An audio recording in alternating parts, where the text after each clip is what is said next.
sommes au soir de ce jeudi 11 juin 2026. C'est un réel plaisir pour moi de vous retrouver. C'est l'heure de l'actualité. Voici le sommet du journal. Le centre de dépistage et de traitement de l'ulcère de Buruli d'Alada organise la première journée dermatologique d'Alada. Cette journée est lancée ce jeudi 11 juin 2026 dans l'enceinte du 10 centre. Les précisions à venir. Les premières mesures sociales du gouvernement Ouadani sont expliquées aux citoyens. C'est à l'occasion d'une conférence de presse. Deux ministres ont clarifié le contenu des décisions sociales issues du Conseil des ministres du mercredi dernier. Vous allez avoir plus de détails dans quelques instants.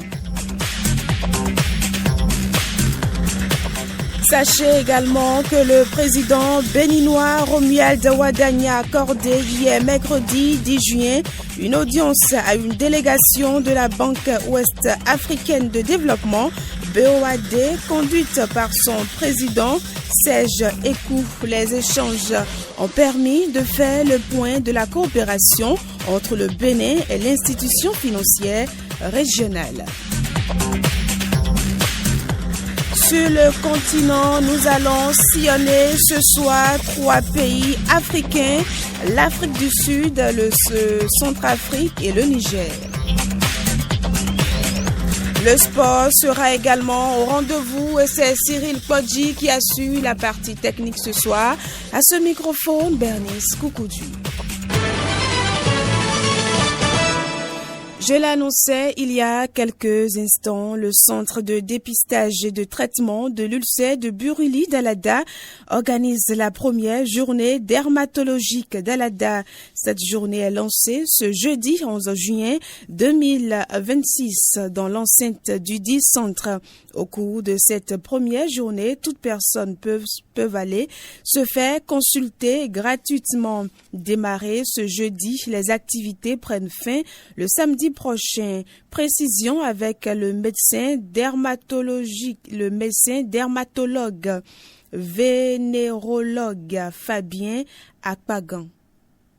Il s'agit des premières journées dermatologiques d'Alada.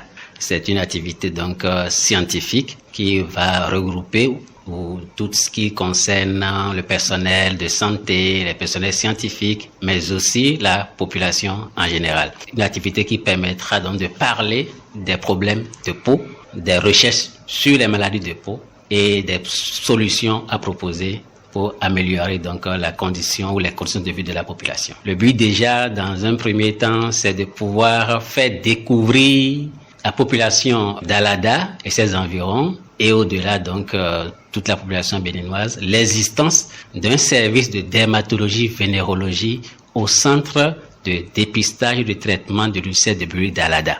Et c'est ce service avec les dirigeants de cet hôpital qui organise ses premières journées scientifiques intitulées Journée dermatologique d'Alada. Donc, il y a 3 journées qui sont consacrées à ces activités. La première journée, donc, d'aujourd'hui, le 11 juin 2026, est consacrée à 2 types d'activités. La première, c'est d'abord un service rendu à la population. Ça consistera à faire des séances de sensibilisation pour conscientiser ces populations sur les problèmes de peau, les comportements à avoir pour éviter certains problèmes et quand il y a des problèmes de peau, comment faire pour aller se faire soigner. De la même manière, on doit pouvoir dire à cette population, venez, on va voir si vous avez déjà des problèmes de peau. Et ça, c'est ce qu'on va appeler la consultation foraine gratuite. Tous ceux qui ont des problèmes de peau vont venir. Aujourd'hui spécialement, on va les voir sans prendre de l'argent et on va leur dire ce qu'il faut faire. Ça, c'est ce qui concerne la population. Le deuxième volet de cette journée qui va continuer donc les 2 jours suivants, c'est le volet scientifique. Ça va regrouper alors les médecins, les personnels médicaux, paramédicaux, les scientifiques en général. Et dans ce cas, c'est pour parler des recherches, des études qui ont été faites dans le domaine de la dermatologie, des acquis et les résultats seront partagés entre collègues, entre scientifiques, entre personnel médical et paramédical. Donc, c'est les deux volets, volet social et volet scientifique. L'appel à lancer, c'est déjà donc encore d'inviter la population à sortir massivement aujourd'hui, puis c'est seulement aujourd'hui qu'on peut faire la consultation gratuite. Qui nous rejoint encore, on est là jusqu'à 16h, on est là pour les recevoir et de façon gratuite.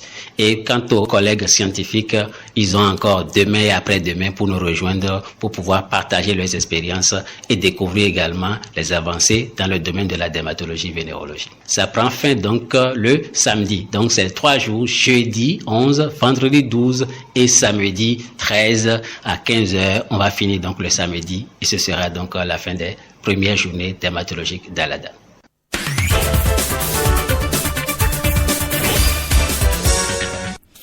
Les premières mesures sociales du gouvernement Ouadani sont expliquées aux citoyens.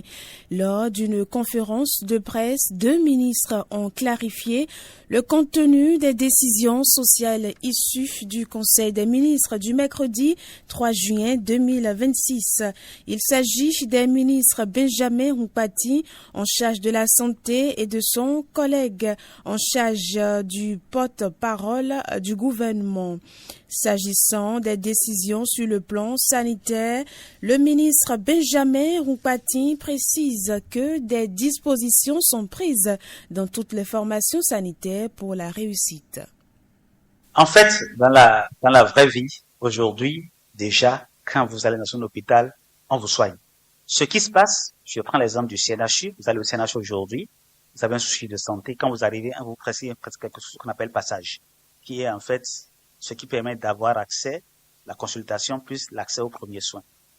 Et vous allez faire les formalités pour ce passage, et c'est après ça que vous prenez les médicaments de premier pour prendre un abord veineux et consort pour qu'on vous soigne. Ce qui va changer aujourd'hui, ce qui est en train de changer, c'est qu'au niveau du service des urgences aujourd'hui, là, tout de suite là, il y a une série de médicaments qui ont été identifiés par rapport à ce qu'on peut déterminer comme urgence vitale. C'est pas une masse. Mais tous ces médicaments-là sont disponibles dans une armoire au niveau du service des urgences. Si c'est pas une armoire, pour le moment, pour ceux qui n'ont pas d'armoire, c'est dans un dispositif qui est là. Donc, dès que le patient vient, et on sait que c'est de ça qu'on a besoin, on tend la main, on prend, on soigne. Le temps après qu'il aille à la pharmacie pour aller faire les formalités qu'on sort après. Mais là, dès qu'il arrive, on ne calcule rien du tout. On prend ce dont on a besoin et on le soigne. Je prends l'exemple type de quelqu'un, on voulait parler de cas de quelqu'un qui fait une hypoglycémie. Vous savez, l'hypoglycémie peut tuer. Et c'est ce que j'appelais quand j'apprenais la médecine le miracle. Vous avez des gens qui viennent dans le coma, ils sont dans le coma, ils sont dans le coma, ils viennent aux urgences. Tout ce que vous avez à leur faire quand il y a une hypoglycémie, c'est de leur mettre un abord veineux et de leur mettre quelques gouttes de sérum glucosé. Mais faudrait-il encore qu'il y ait les cathéters qui soient là aux urgences tout de suite, le sérum glucosé qui soit là aux urgences tout de suite. Vous faites ça, c'est miraculeux. Il ouvre les yeux, se met à parler et on croit qu'il est ressuscité. Mais il faudrait que ces intrants soient disponibles là tout de suite pour qu'on les utilise. Et c'est ça aujourd'hui que nous sommes en train d'implémenter au niveau de tous les hôpitaux déjà et au niveau des centres de santé pour ce genre de situation qu'on n'attende pas. Un enfant qui convulse, il suffit d'avoir une ampoule de diazépam, juste de casser ça et de le mettre en intrarectal, les convulsions s'arrêtent automatiquement. Donc il faut que ce minimum-là soit disponible. Voilà. Et ça, vous voyez bien que c'est assez simple à mettre en place. Après, ce qui préoccupait les hôpitaux, c'était les questions de recouvrement. Et le président l'a dit, on soigne d'abord et après, on discute des questions de recouvrement. On n'en fait pas une priorité. Sur la question de la sensibilisation, je pense que depuis avant, c'est ça, la magie de la continuité. Avant, le président avait déjà annoncé ça déjà lors de la présentation de son projet de société. Et dès lors, on s'est déjà entendu pour commencer déjà la mise en place. Et avec l'ensemble des directeurs d'hôpitaux, des directeurs du département de la santé, des médecins coordonnateurs de zone sanitaire et des médecins-chefs, nous avons tenu déjà plusieurs séances pour faire les simulations nécessaires, pour travailler sur le concept, pour établir un document de base que nous allons mettre en place pour pouvoir dérouler cette initiative. Donc, c'est vous dire que cette sensibilisation a déjà commencé par les responsables qui ont décliné ça après au niveau de leurs collaborateurs, au niveau des structures. Donc, aujourd'hui, en fait, tout le monde sait déjà ce dont il s'agit. Et il s'agit après d'une question d'organisation de services pour que dans la réalité, à tous les niveaux de présence des urgences, au niveau des hôpitaux et des centres de santé, qu'on puisse opérationnaliser le concept. D'après ces clarifications, la mesure est déjà active dans les formations sanitaires. On écoute à nouveau le ministre Benjamin Hunkpati. La mesure a déjà commencé puisque le président de la République, le mercredi, comme vous avez pu le constater dans le communiqué du Conseil des ministres, que c'est déjà mis en œuvre immédiatement. Et donc, comme je l'ai dit, on avait déjà commencé à faire la préparation. Donc, en fait, les soins étant déjà administrés de façon courante, il suffit juste de veiller à ce que les médicaments soient au niveau des urgences. Donc, aujourd'hui, dans toute structure sanitaire, si quelqu'un vient et on évalue que c'est une urgence vitale, on doit pouvoir lui administrer les soins immédiatement et le sauver, quitte à voir le reste après. Sur la question de la solvabilité, nous avons déjà il y a eu beaucoup de pratiques, effectivement. Vous savez, vous ne savez pas ce qui peut vous arriver quand vous sortez de chez vous. Vous ne savez pas si vous allez avoir un accident, si vous allez tomber dans la rue, si vous allez faire une hypoglycémie. Donc ça peut arriver à n'importe quel moment. Et vous arrivez à l'hôpital, vous n'avez personne. Donc on vous soigne d'abord, vous vous réveillez après, vous pouvez avoir les moyens de régler votre facture avant de sortir. Mais il se pourrait également que vous soyez en incapacité de le faire. Et là, ce sera apprécié, ce sera évalué. Comme vous le savez, il y a le dispositif de l'assurance maladie qui est là. On sait ceux qui sont les pauvres extrêmes qui bénéficient gratuitement du panier de soins de base. On va évaluer pour voir si vous êtes éligible à ça. Et si vous n'êtes pas éligible à ça, avec l'administration, on s'entend avec vous si vous n'arrivez pas à payer pour que vous puissiez déterminer comment vous allez régler la facture après. Mais on vous aurait déjà fait le plus gros. Vous êtes déjà sauvé, vous êtes en vie. Et le reste, on peut gérer ça après. Effectivement, quand vous regardez bien la chose, vous allez vous dire, mais, et tous ceux qui de mauvaise foi pourraient ne pas payer. Il faut trouver un mécanisme derrière. Je peux vous dire que le gouvernement travaille derrière pour voir comment est-ce que, de façon conjointe avec les autres sectoriels, on identifie les mécanismes pour assurer le recouvrement des frais qui ont été engagés. Dans tous les cas de figure, le gouvernement a mis le milliard en place pour s'assurer que, nonobstant le fait qu'il puisse y avoir des gens qui ne paieraient pas, que les hôpitaux ne soient pas en rupture de stock pour ne plus assurer la continuité des soins. C'est vraiment ça, le primum movens. Toujours au plan national, sachez qu'une délégation de l'ambassade des États-Unis au Bénin, conduite par le chargé d'affaires, a effectué le mercredi 10 juin 2026 une visite de travail à la Fédération des radios communautaires et assimilées du Bénin, FERCAB. Cette rencontre a été l'occasion d'échanger sur le fonctionnement de la fédération, l'évolution de l'environnement médiatique béninois, ainsi que les principaux défis auxquels font face les radios communautaires. Les discussions ont également permis de mettre en lumière le rôle essentiel de ces médias de proximité dans l'information, la sensibilisation et le développement des communautés à travers le pays. Le président béninois Romuald Wadani a accordé hier mercredi 10 juin une audience à une délégation de la Banque ouest-africaine de développement BOAD conduite par son président Serge Ekou. Les échanges ont permis de faire le point de la coopération entre le Bénin et l'institution financière régionale, particulièrement en matière de l'information, en matière de financement des pays structurants. Les deux parties ont également examiné les perspectives de renforcement de leur partenariat afin de mobiliser davantage de ressources pour accompagner les priorités de développement et soutenir la croissance économique du Bénin. La direction du parti Force Cori pour un Bénin émergent FCBE a changé de main. C'est désormais Garba Yaya qui assure les fonctions de secrétaire exécutif national par intérim.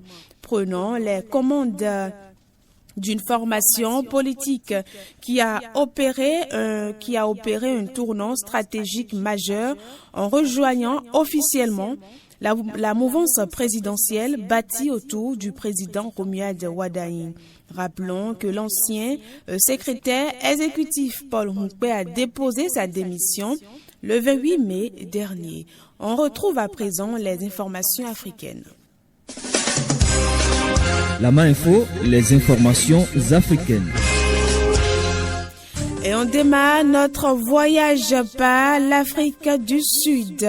En Afrique du Sud, 12 personnes ont été tuées dans la nuit du mardi 9 au mercredi 10 juin 2026 dans un bidonville de l'Est de Johannesburg. 9 hommes, 3 femmes ont perdu la vie dans une fusillade dont le mobile n'est pas encore identifié.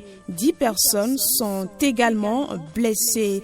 Le responsable policier affirme que les assaillants ont pénétré les lieux et commencé à tirer directement avant d'être récupérés par un véhicule impliqué dans l'affaire. Les fusillades sont récurrentes en Afrique du Sud et les autorités peinent à réguler les armes à feu en circulation. Centrafrique à présent, la mission multidimensionnelle intégrée des Nations Unies pour la stabilisation en Afrique du Sud, MINUSCA, a officiellement rétrocédé bien sûr, la base de Mbaiki, à l'État centrafricain. La cérémonie s'est tenue le mercredi 10 juin 2026 en présence des autorités locales, des partenaires de la MINUSCA ainsi que du corps diplomatique. En remettant ses bases au gouvernement, la MINUSCA transfère également plusieurs responsabilités aux autorités nationales, notamment la sécurisation des zones concernées, la protection des civils, l'appui aux autorités administratives ainsi que l'entretien de certaines voies de communication. Cette base de Mbaiki comprend des infrastructures d'entraînement, des tours de garde, des points d'eau ainsi que des groupes électrogènes. Et nous allons terminer notre tour d'horizon par le Niger. À Maradi, dans le sud du Niger, a eu lieu le 9 juin. La cérémonie de signature d'un accord de consolidation de la paix et de prévention des conflits entre agriculteurs et éleveurs en ce qui concerne l'exploitation de la vallée du Goulbi. La signature de cet accord est l'aboutissement de 8 mois de discussions conduites par le Centre pour le dialogue humanitaire. Ces engagements concernent les communautés Peul, Touareg et Haoussa. Ils interviennent après plusieurs années d'affrontements meurtriers qui ont endeuillé bien sûr de nombreuses familles. À présent, la page sport. La Info, la page des sports. La Coupe du Monde 2026 démarre ce jeudi 11 janvier 2026. À l'ouverture, le Mexique affronte l'Afrique du Sud. Quelle chance pour les pays africains dans cette Coupe du Monde. Le sujet était au centre de l'émission La Info Matin de ce jeudi. Les deux invités, Désiré Sourou et Boris Roussounou, pense que l'Afrique peut tirer son épingle du jeu. L'Afrique ne restera pas les bras croisés. L'Afrique aura son histoire écrite. Souvenez-vous, en 2014, Coupe du Monde 2014 avec l'Algérie, l'espoir de l'Algérie.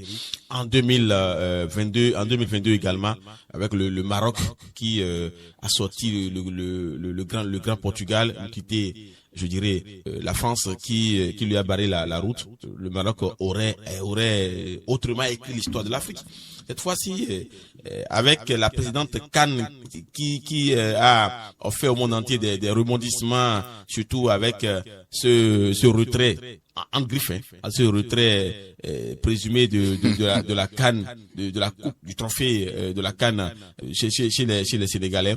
Le Sénégal particulièrement va essayer de laisser son encre, parce que vous savez, tout récemment, tout toute cette procédure judiciaire qui a entouré la fin de la CAN, le Sénégal va se dire mais écoutez, beaucoup avaient sous-estimé ma capacité de faire, donc c'est le moment plus que jamais de montrer au monde entier que le Sénégal sait fabriquer le football, va essayer de titiller les grandes nations. De l'autre côté, nous avons le Cap-Vert qui est à sa première participation un exploit dans l'histoire du football capverdien, avec un résultat qui n'est pas aussi à négliger. Je parle des différents résultats de la phase éliminatoire. Je pense que on aura quelque chose à mettre sous la dent. Également de l'autre côté, le grand Ghana qui a raté la CAN, mais qui a chippé, qui a essayé d'arracher sa clé pour la Coupe du Monde. Le Ghana aussi est là.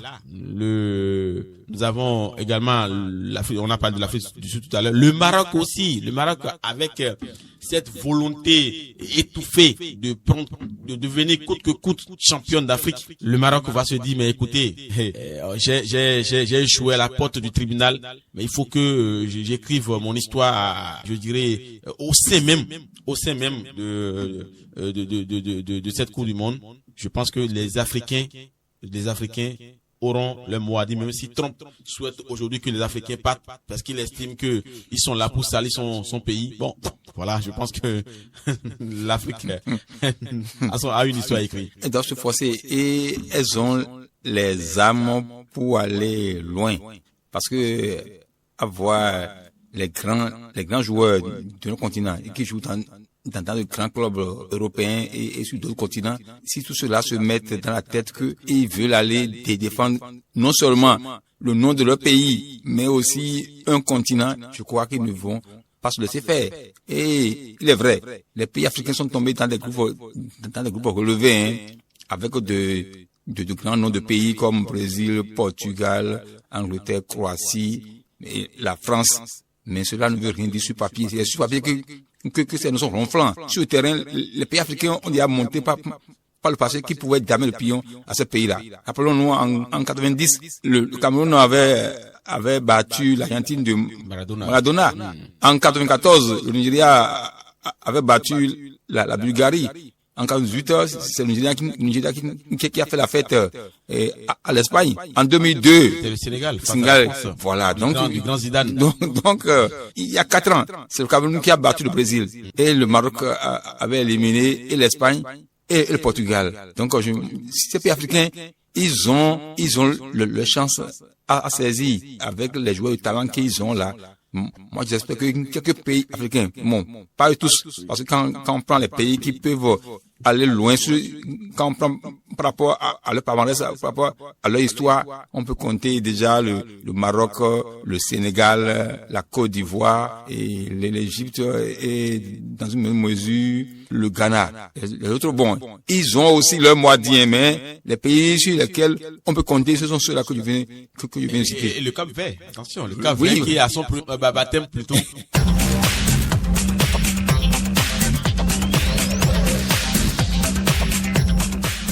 Et voilà, ce sera tout pour le journal du soir de ce jeudi 11 juin 2026. Cyril Podji, Bernice Koukoudui, merci de nous avoir suivis.